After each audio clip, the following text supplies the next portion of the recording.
All right, back in the orchard. I've got daylilies up, and I got weeds to pull. And it's just go down and pull weeds. I'm gonna do that first. Maybe some of the longer sticks, what was left over the marigolds that were here last year, and then plant daylilies. You know, just keep planting, just keep planting. Pretty soon this will be full of daylilies.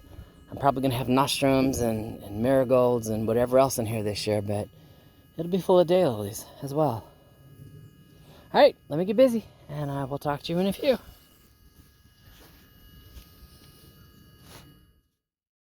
Whew.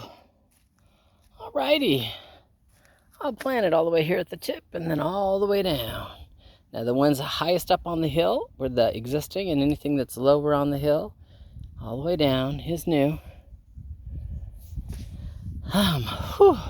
So I don't have the hoses hooked up here yet. I probably will not hook the hoses up until after blackberry winter. When the blackberries go into bloom, we will have our final freeze. And until that happens or does not happen, I don't believe Pocatani Phil. He can talk about spring early. The blackberries have not bloomed yet. We're going to have another cold snap. It's going to happen.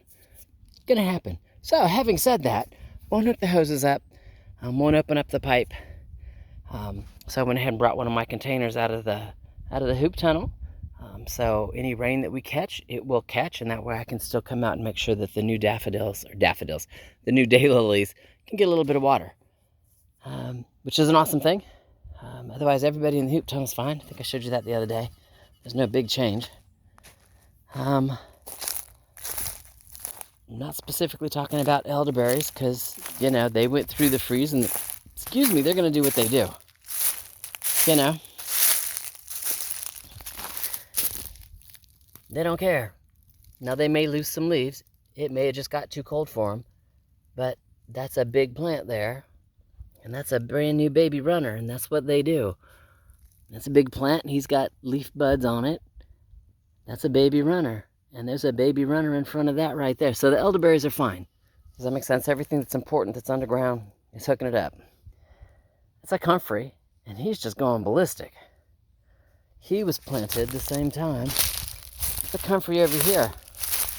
Right? You're thinking, what Humphrey? That's what I was thinking. I had to come look for him. He's right there. He's just a little thing. He's smaller than the three that are in the hoop tunnel. They're going to get planted in with the trees. You know, I don't know why he's so small or why he wants to stay so small. I don't know. But that's where he is. So having said that, though, I am done for the day. I'll come back out here tomorrow or the day after that, and I'll use my blower and I'll blow all the stuff out of the swell. Because I don't need, any weed seeds. I won't lie, as I was weeding, I was throwing it in there because that way it was just in one location. Much easier for me to clean than making 27 trips. But I do need to blow it out. I don't need weed seeds to stay in there. Otherwise, everybody's good here.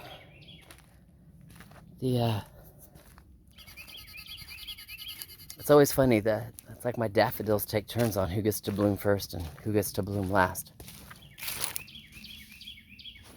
Some of them are just spectacular in their blooms, you know? So anyway, you'll have an awesome day.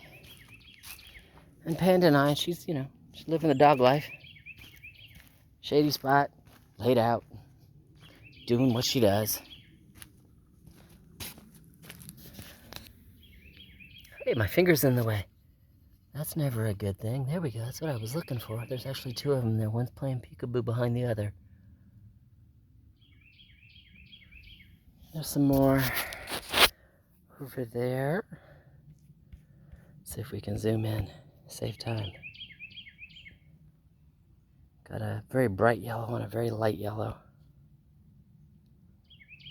That's everybody that's in bloom out here. You know. All right, y'all have an awesome day. Miss Panda and I. We'll talk to you later.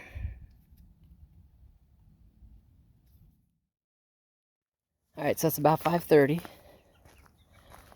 And I was able to entice all 6 chicks to come out into the run. They're looking for some water and a little bit of feed, and I put a little bit of feed on the steps, so they came down, and then they were like, "Oh, look, we're outside. This is awesome, and there's green stuff out here." So they are having a blast.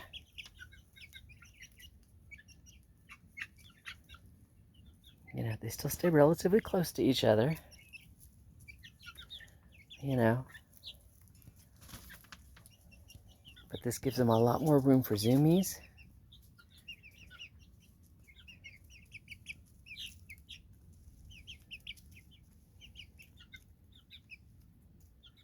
You know, places to scratch.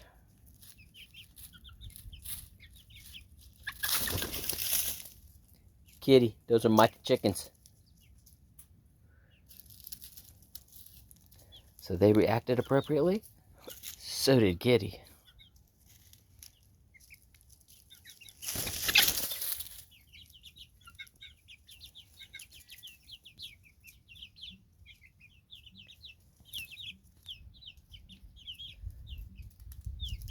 All right. Well, the gang and I, we'll talk to you later.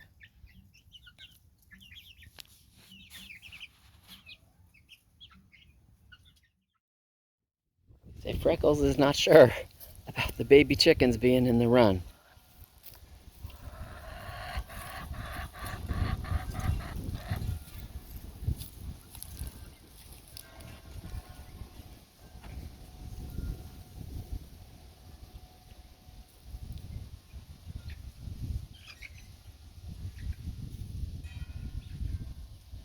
She's chasing them just a little, and they're moving. Again, this is how they establish pecking order.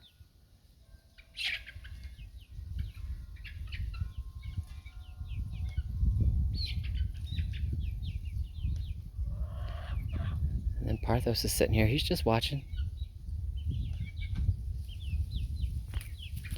Panda's leaning up against me going, "Mom, you're not going to do something about it?" Now Freckles is coming out. She's like, "Okay, I've told him I'm in charge." "You're okay, Freckles." "Oh, they're not in troubles. They're not any dangers. No, they're not any dangers. No, no dangers." Milady's doing the same thing. She's like, "Wait, what's going on?" So now, they tend to put themselves up at 7:20. Does that make sense? And I will probably come out at 7 and actually spend 20 minutes out here. Just to make sure that all the new guys get back in the coop, or in the run. Yeah, I said it right the first time. Get back in the coop. And that these guys let them back in the coop.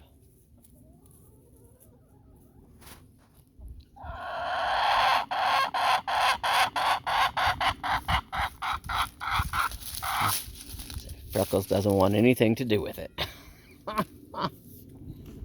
All right, talk to you later.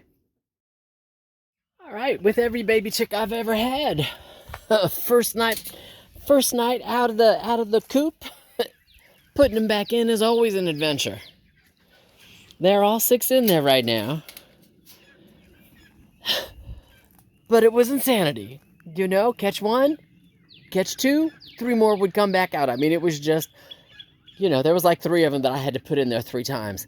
I ended up taking their grain lid and putting it in front of the door. So I'd put one in there and then put the grain lid on it. And they were like, "Oh my God, it's blocked. I can't get out." But it worked. And that way I could, you know, catch one, put it in there, you know, move the lid. They're all fussing. They're all whining. But they're in there. And you can hear them. They've settled at their corner. So they could go night-night.